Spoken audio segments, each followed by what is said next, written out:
Hi, welcome to Somala IT Solution. Today we want to start series of Build Your Logic programming. If you want to learn more, join us and support us by liking and subscribing our Facebook page and YouTube channel.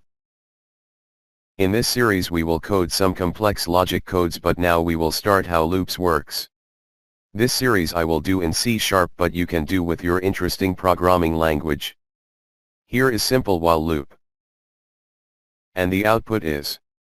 Let's analyze how it works.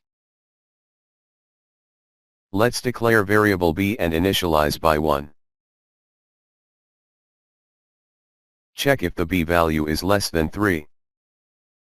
B value is less than 3.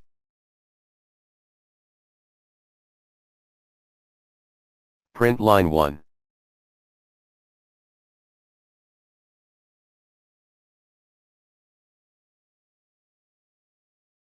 Add b value by 1.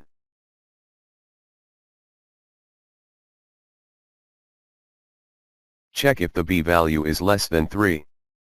B value is less than 3, so let's do second round. Print line 2.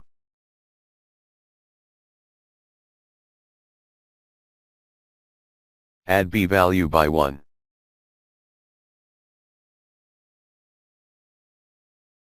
Check if the b value is less than 3. B value is not less than 3 because b value is 3 and 3 is not less than 3. Loop terminated. If you are a new programmer or you have problem in logic and you need to understand more about logic, join us and support us by liking and subscribing our Facebook and YouTube channel. Thank you for watching.